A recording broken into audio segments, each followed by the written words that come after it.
Hello everyone, welcome to Res Snapper. My name's MJ and this is Snapper Pass series where we look at the new card coming to Marvel Snap each week. This week it's Peni Parker. She's a 2/3 on reveal, add Spider to your hand. When this merges, you get +1 energy next turn, and Spider is a 3/3 on reveal. Merge with one of your cards here. You can move that card next turn. We're going to talk about all of the awesome stuff about Peni Parker, all the things she can do, the goods and the bads, or pros and cons. Spotlight caches that she's in, you can skip to whichever section you want using the chapters below. So let's get involved, guys. Right, Spotlight caches first and foremost. But by the way, sorry, I hope that I'm not irritating anyone with my just absolute enjoyment. But I'm just really excited to film this, and I'm really excited for this card. Anyway, she's alongside in the Spotlight caches Gladiator and Sasquatch. Sasquatch actually drops from Series 5 to Series 4 on the same day that she is featured in the Spotlight caches. I think she's a she. He's a she. She's a she. It's like Mrs. Doubtfire here. That's an early frame break. Right, anyway. So, yeah, are these Spotlight caches good? Well, I mean, personally, guys, I'll be honest, I am going to be opening this week. I need Sasquatch. I think this Gladiator variant is quite good. And I really like the look of those spoilers here. I really like the look of Peni Parker. But, yeah, overall, I think it's a fine week, albeit it's a very low value week. Yes, you have got a card that's just dropped from Series 5. But otherwise, it is a low value week. I do think Gladiator is good. I think Sasquatch is actually... I mean, like I said, I don't have her. So I haven't played her much. I've played her in things like Arishem and via Valentina a fair bit. I think she's kind of like really underrated. I don't know. She just seems very good to me. So, yeah, that's Spotlight caches. They're low value, but good. Alright, anyway, so I think that Peni Parker does a very interesting thing. I think that she basically creates or solidifies the mergers archetype, or a merge based deck, in a similar way to Scream, really being something that coagulated all of the move disruption cards together, because before her there just wasn't enough. Of course there was Kingpin and Craven, but there wasn't enough other support for move disruption that deck was actually real, and now it's completely real. I think the same thing can be said for Peni and the merge deck, not only because Peni has a lot of utility herself and she can do a lot, but also I think there are enough cards now that benefit from being merged, especially Scarlet Spider. Scarlet Spider basically just wants to gain power or be merged with, and that's the only support you need for him in order to split him out and duplicate that power that you're giving him. And I'm also really happy to see Scarlet Spider getting a load of play in the meta at the moment. He's actually in like a decent deck. As someone who had been playing him religiously for like 2 weeks last season, I'm very happy to see him there. So, anyway, apart from the merger stuff, I think a very natural fit for Peni Parker is going to be Phoenix Force. Phoenix Force wants to merge and or gain power for those move cards, and it wants to move. And Peni Parker fulfills both of those. Peni Parker fulfills both of those things. She is, of course, also a ramp card, so maybe she'll work in some sort of style of ramp deck, albeit we'll come onto it, but she's got very specific synergies for the ramp side of her. And move deck. The Spider is going to be absolutely fantastic for move. Other points of the card, it synergizes with both move, merge, and resource generation, so there might be a slight consideration for anything where you just need something extra. Sometimes I find myself putting a card in a deck just because it either has like a weird curve or it just needs a little bit something if it doesn't hit its specific line, and sometimes I gravitate towards the likes of Valentina and maybe even Mirage. I'm a big Mirage fan. But I think Peni Parker is very interesting, as I think she's the first 2-cost card in the game which creates a 3-cost card. So it's somewhat similar to Agent Coulson in a way, in that it fills in your curve really nicely. So I think that's an important thing to note. As I said, it is a very specific style of ramp, so there are limited options for which cards can actually trigger her ramping ability. And she ties together disparate cards to strengthen the merge/move fusion deck, which arguably only truly existed with Phoenix Force before.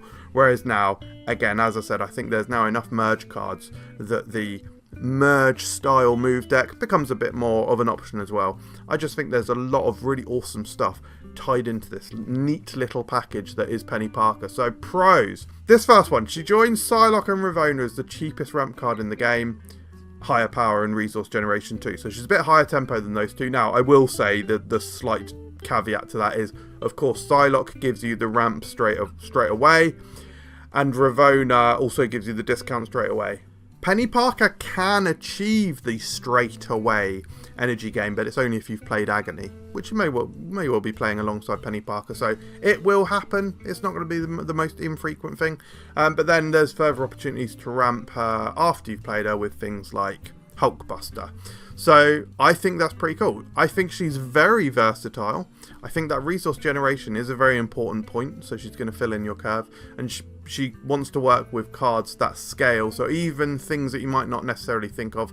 Torch, of course, is definitely one that you would think of, but maybe even Daken, you know, the +3, making him a 7, there's an opportunity there, and even Nimrod as well. She will grant, or rather Spider will grant moving ability to cards that didn't previously have access to it without being destroyed and resurrected via Phoenix Force.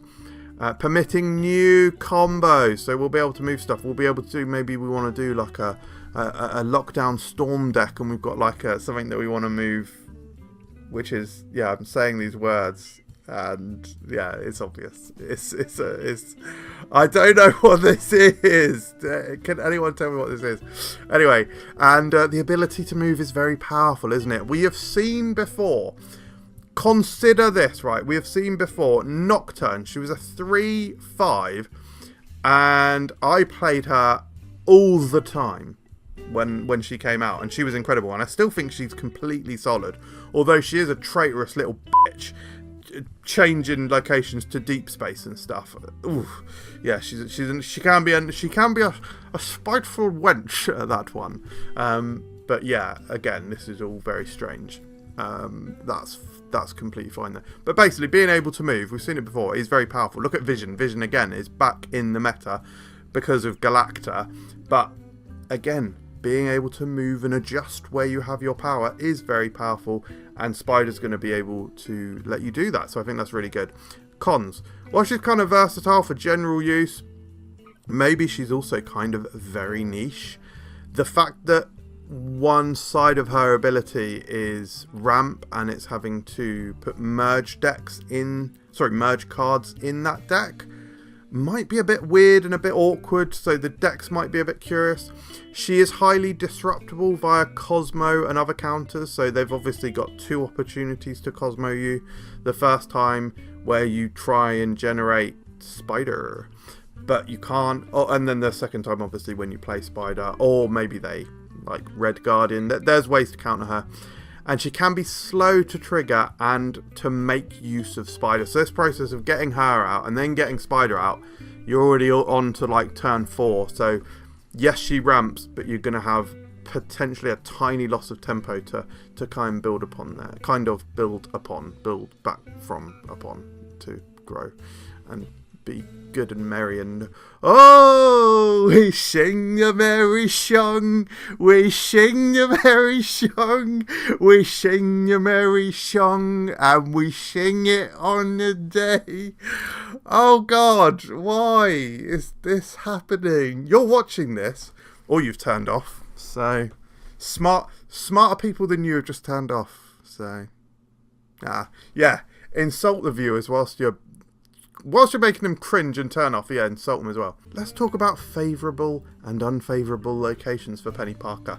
Yeah, do you know what, guys? There's actually like loads of locations. I think this may even be, since I've been doing Snap or Pass, this might be the highest quantity of good locations that I've seen, which actually, when you think about that, if there's tons of favourable locations, when it gets to this quantity, I actually think that's a really important point and might really help out Peni Parker. So we've got Quantum Realm. To be honest, there's quite a lot of other cards that do well at Quantum Realm, so this maybe is one of the lesser ones, but of course Spider allows you to move a big chunk of power into Quantum Realm. Taco Truck is absolutely incredible. It's going to merge with Peni Parker, so it gives you 1x. Basically, Taco Truck is gain 2 power and +1 energy. Absolutely incredible. Love that. Valhalla. Re-trigger those on reveals. Yeah, hell yeah, I want to get another spider. In fact, to be honest, guys, I didn't put it on here, but Carmitage as well is definitely going to be a good one. Get those duplicated spiders out there. Talking of duplicates, we've got Sinister London. Any time that you have the opportunity to play a merging card onto Sinister London is incredible, because you get that extra power duplicated, which is freaking awesome, and doesn't take up space. Incredible, love it. Shuri's Lab, once again, we play something big and beefy on Shuri's Lab, then we get the spider down on top of it. Heck, I mean, this could be Peni Parker that you're playing on Shuri's Lab. You get a spider on top of it, it doubles the double, so you're getting so much benefit. But then even on top of that, you can then move it out. Absolutely awesome. I have put Panopticon. I have put Panopticon on here, but that does sort of mean that you're playing spider down on that location and not benefiting from either the merge or the move element, or you can move into it as a surprise play. Fine. Conlon, though, is probably more relevant, because you're going to be able to do that with whatever you've merged with spider, so that's cool. Cloning Vats, again, we play something on Cloning Vats, and then we get a nice big juicy and cheap copy of it with the spider, or even Peni Parker. Maybe you've played Peni Parker on Cloning Vats, and you get all this crazy extra energy, and that's going to make it easier to play out the spiders and the copies. And then Bar Sinister. Bar Sinister I bloody love, because you play Peni Parker obviously somewhere else, but then you get this, even just a blank spider down on Bar Sinister. You end up with a 12 power card that can move out of there. You got a 12 power card, move out of there, boom. They out now have a problem somewhere else, and you can still play into Bar Sinister. Love it. And then bad, really just Fist Tower. Obviously you don't want to be moving into Fist Tower. That's it, guys. So yeah, great opportunity here for Peni Parker. Moving on to the counters. We did talk about Cosmo before. Cosmo is going to stop Peni Parker from producing spider, but also spider from merging. It won't stop spider being able to move, so that's pretty cool. Red Guardian, of course, if they can get it down quickly enough, that can really ruin your day, so bleh. But we always talk about this Red Guardian prick, don't we? And then Scream, of course. Scream is an awesome card.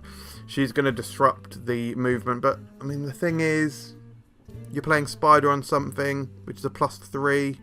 Scream's only giving it -2, but she's grown 2. I mean, Scream's incredible. I'm not criticizing Scream, nor would I ever. Yeah.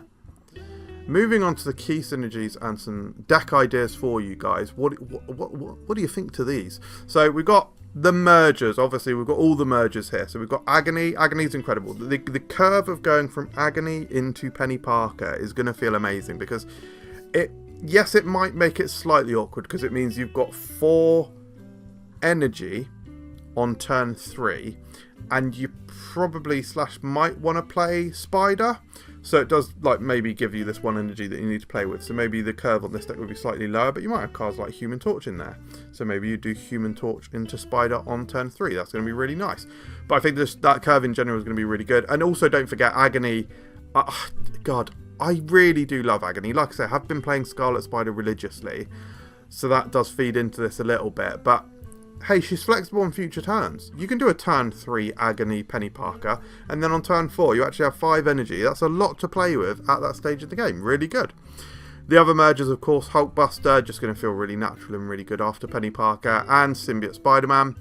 And well, Phoenix Force as well. Maybe there'll be some kind of opportunity even outside of the traditional Phoenix Force deck. Maybe there'll be some sort of opportunity between Penny and Phoenix Force. And then, of course, your movers, Human Torch and Multiple Man. Let's talk about Multiple Man for a second. Multiple Man on 2. Or, okay, it won't be on 2 because you also need to play Peni Parker. But anyway, you can get Spider down onto Multiple Man, and that makes a 6 power card that you can move. It's kind of like a free 6 power.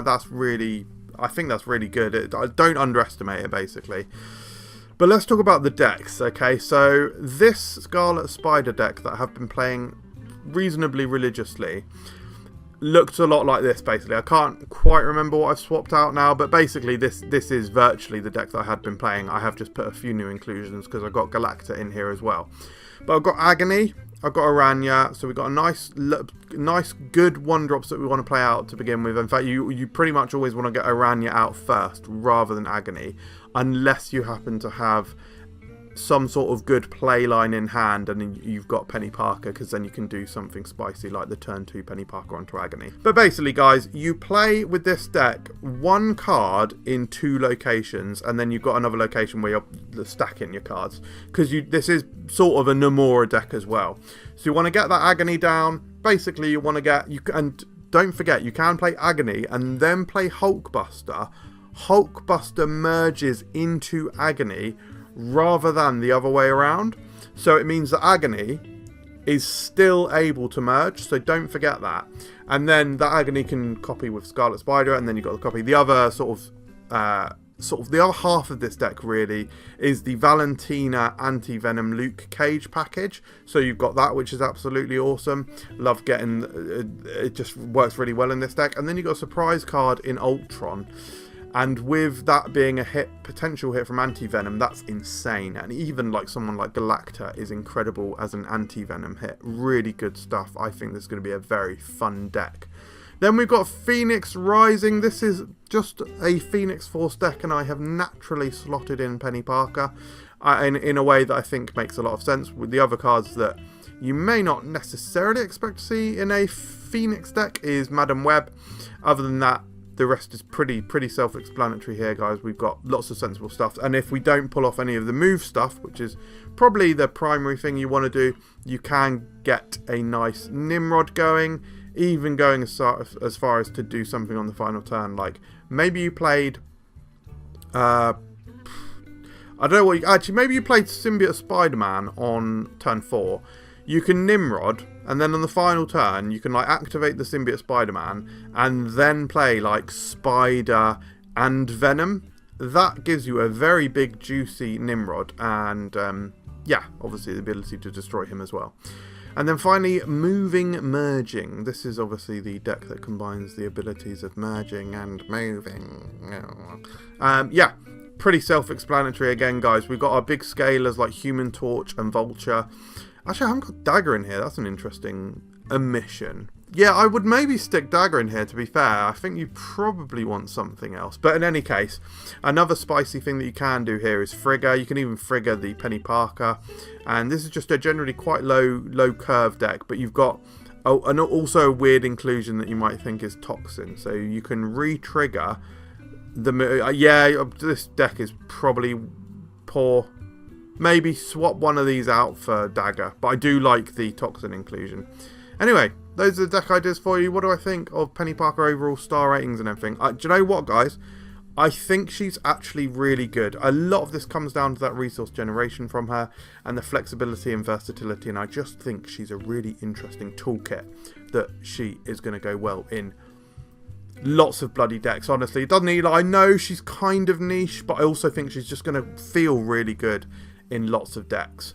Overall, I've given her 4 stars. I think within her archetypes, she's going to be a solid 4 stars. She's going to feel fantastic in the Mergers deck. Like I say, she brings that deck together and maybe arguably brings Mergers as an archetype properly into the forefront of our minds. Fun, I think 4 stars. I think not only is it fun generally and releases on dolphins to generate cards, I think that's a fact, but also it's fun to move stuff. It's fun to merge stuff. There's loads of Endolphins with her. Competitive though, this is the one that I'm not quite sure on. I've only given her 3.5. I think she could come out a little bit high, but I definitely think she'll be above average. So sometimes that is not enough in this game. But yes, those are the words that I've just said, and I'll move on to saying that she is a snap. I think she's freaking awesome. If you have any interest whatsoever in her, I'd definitely say get her. I think she'll be a potential sleeper. I'm not sure if the general consensus on her is a little low, but I think she's incredible. Going to add loads of flexibility and enjoyment and fun and super sick awesomeness. And let me just say for the record, I'm not so crazy about the base art, to be honest, but I absolutely love the Spotlight variant. So because I think she's just incredible, I'm going to have to go for the Spotlight variant, which is a bit bloody annoying because I'm like running low on yeah, it's just everything's a night. I hate how much I like the Spotlight variant. It's causing me great issues. Anyway, thank you very much for watching. Hope you enjoyed this video. If you're new, subscribe, and we'll see you next time. Cheers.